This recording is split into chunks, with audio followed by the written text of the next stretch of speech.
Hello and welcome, fellow trainers, back for a special edition visit to the Halzari region. For those who are brand new, the Halzari region is my custom Pokemon region that I am creating right here on YouTube and through various other platforms that I'll be happy to go into a little bit further.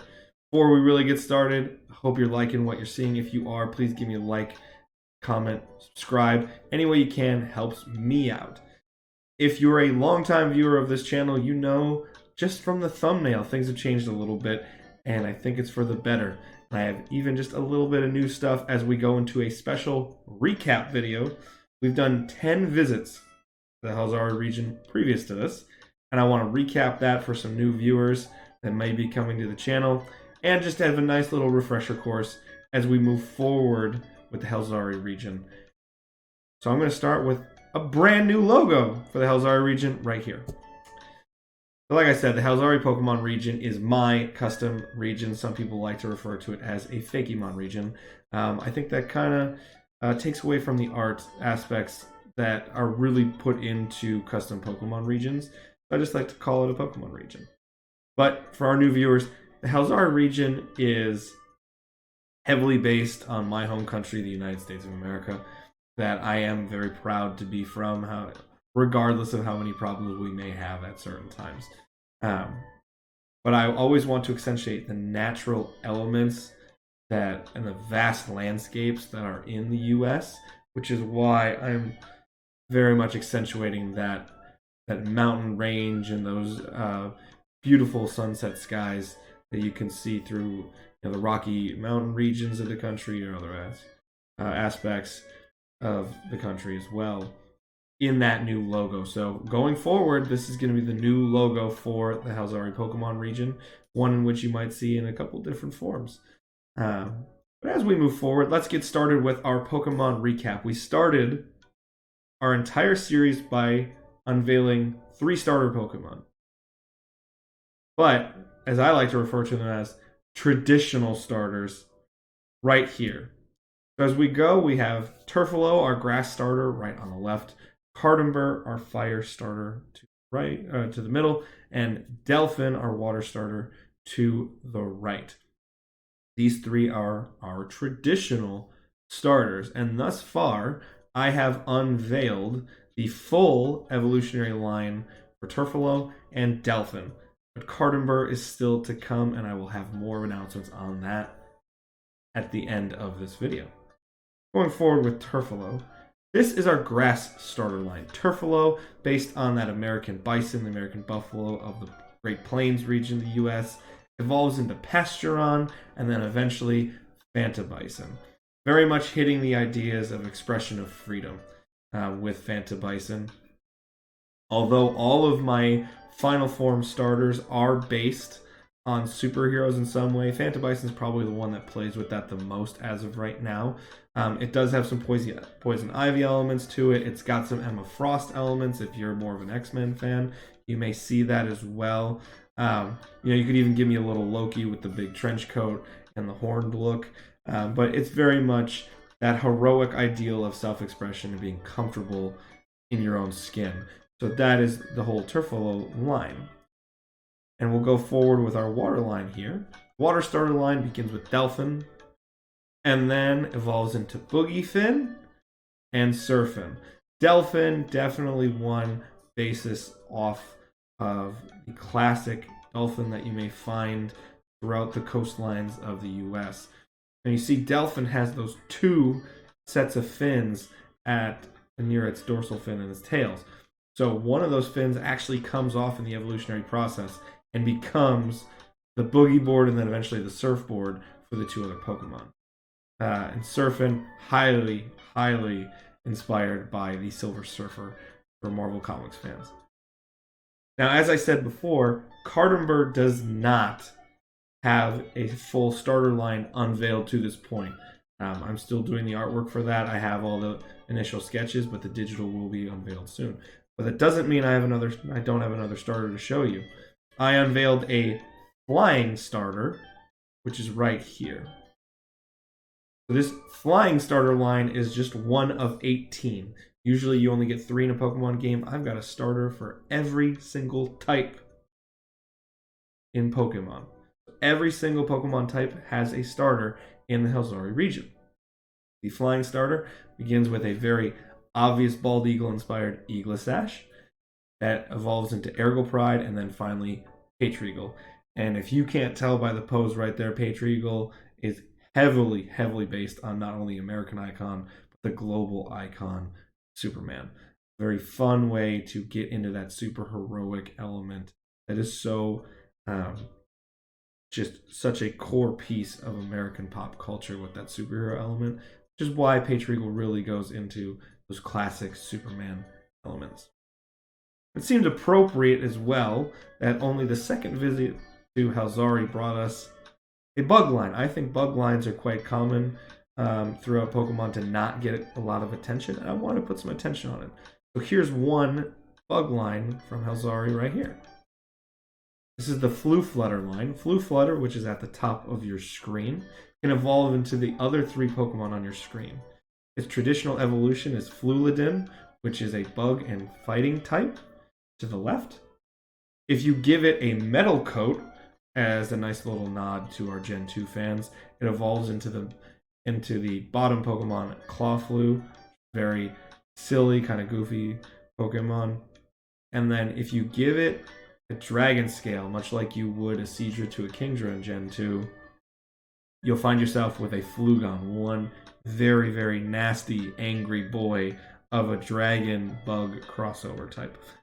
So very fun line here that I wanted to give some love to as we move forward. But you can't have bugs without birds, and I always love the Pokemon tradition of a regional bird line. One thing I think Scarlet and Violet doesn't have a good attention span to is the regional birds. So I wanted to keep that strong tradition alive in my region and bring some back from Scarlet and Violet. So here is our regional bird line. Begins with Elefinchi, evolves into Galfinch, and then finally Finchvolt. All 3 of these are a combination of electric and flying type. It presented a unique challenge for me to give a regional bird line the electric typing. I thought that could be very interesting and fun. It can be kind of hard sometimes to get electric types off the bat. I just remember scouring Viridian Forest as a kid, and even now in my current Fire Red playthroughs on Twitch, just looking for that Pikachu, because you want that element of surprise that the electric type can give, that advantage an electric type can really give in the right circumstances. So I thought it'd be really great to be able to have that right off the bat with our regional bird line that starts with the very round and bulbous, teeny tiny Elefinchi, and then goes all through Finchvolt. However, another one that is near and dear to my heart, this line is based off of my childhood very dearly, and one that has a lot of love and attention given to it because I'm just a big old fantasy fan with my friends.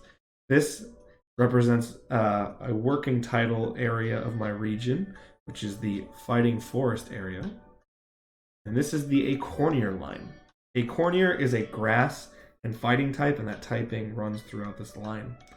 Acornier is just based off that little kid, specifically that little boy that I was, who anytime I could find a stick, I pretended it was a sword because I love fantasy. I love pretending to be that classic knight or that classic hero from fantasy stories. And Acornier is a very personal Pokemon to me. It evolves into Woo Ranger with the 2 double stick swords, and eventually into the carved sword Fortree Knight. Fortree Knight has that nice leafed cape and that beard to really show the growth. It could be very much considered a very masculine Pokemon, and I can understand that. But I do have a counter coming to that as well. So we have some tradition there, but also you see Pokemon like Phantabison, which is very crazy gender neutral, that I really appreciate. But as we continue through this, you can tell by the Fighting Forest and what I said earlier, I really like highlighting different elements of the region, different places throughout the region that show off the landscape and Pokemon that fit that landscape. And we'll go further with the Halzari's Rivers and Lakes. So here are two Pokemon that call the rivers and lakes home. My regional Pikachu clone, as every generation has, in Parabeav, which is a beaver Pokemon, which is water and electric typing. And then to the right is Adderotter, which is my regional gimmick. Every Pokemon game has its own regional gimmick in some form. If you're a Scarlet and Violet player, you're seeing that in Terra typing. You know, Sun and Moon unveiled Z moves, but also regional variants. Even back down to Gen 2, you had baby Pokemon as well. All are a in-game gimmick that every generation has. It has its own unique thing that it really focuses on. Mine is what's called a tandem Pokemon, where two or multiple Pokemon bond together and act as one single unit. And I thought Adderotter was a perfect way to introduce that. So Parabeav, our Pikachu clone, and Adderotter, our in-game gimmick, known as a tandem Pokemon, call the rivers and lakes of Halzari home. They're not the only residents of those waterways, but they're two I really wanted to introduce quickly on so people could find. However, as I said, I'm a big fan of the woods. That's where I grew up. I grew up just going out in the woods and playing and having fun. So I wanted to provide some Pokemon for the forests here. And from Halzari's Forest, I give you Zeeglebeel, which is a ground and grass type. Can very much find its way, hence the reason it has the pointed tail. It's based off of my love of the national parks, which is why it has the actual color scheming of the national park uniforms that you'd see on a national park ranger, which is the basis for Zeeglebeel. And on top of that, the first regional variant I ever unveiled for my Pokemon region, my regional Delibird, which is a grass and flying type, which is based off the American fable or tall tale of Johnny Appleseed, which isn't really a tall tale, but people like to believe it is. So Delibird, instead of delivering presents or healing items, delivers seeds throughout the entire region and plants vast forests across the entire region, which is really fun for me. And Delibird, again, is a very personal Pokemon to me. I've always loved Delibird, but this variation of Delibird really gave me the confidence to build this region. I do have one other Pokemon to show you guys today that we've already seen. It was from the last entry into the Halzari series. Its name is Bunnybuckle. So Bunnybuckle, very much like Oricorio, or even to a slighter extent, a Squawkabilly from Pokemon Scarlet and Violet. The Oricorio line has different typing for each form of the Pokemon. But in classic American fashion of excess, instead of doing 4, I did 6. The 4 to the left of those faint lines through the middle, I have a water, ice, grass, and flying type, all with those different typing to show off the different regions in which there are. The water type, really big fan of the Halzari's lakes, rivers, and ponds. Its ice type likes to burrow into the frozen tundra of the north. That's where you can get a little Canadian influence as well. But the wild, cold nature of the Rocky Mountains throughout Wyoming and Montana really much inspire the landscape that the ice-type Bunnybuckle calls home. Your grass-type Bunnybuckle is very much in the plains or in the forests and the meadows, and it uses those 2 flowers that bloom from the top of its head as a natural camouflage. And then the flying Bunnybuckle likes to call, and again, a working title, the Flying Cliff region of the areas of the region home, which you guys will be seeing very shortly. If you saw the Bunnybuckle video, I teased that area for our next video. But then you see to the right 2 other typings of Bunnybuckle, and those are both actually mythical Pokemon in my region. So you have the fairy type Bunnybuckle, heavily based on the classic Easter Bunny. Up top, so it uses magical explosive eggs as its main line of defense. So very bright, colorful, but it's incredibly hard to find in game. And then to the bottom, go off that classic American fable of the jackalope. So Even though he's a big round boy, this ground type bunny buckle at the bottom of your screen is actually zooming through the desert and the southwest style area of my Pokemon region. So all 6 of these bunny buckle are different forms of the exact same Pokemon. That is kind of where we end our recap, and I hope everyone really enjoyed this recap. But you know I'm not going to leave you with nothing by now if you're a viewer of this channel.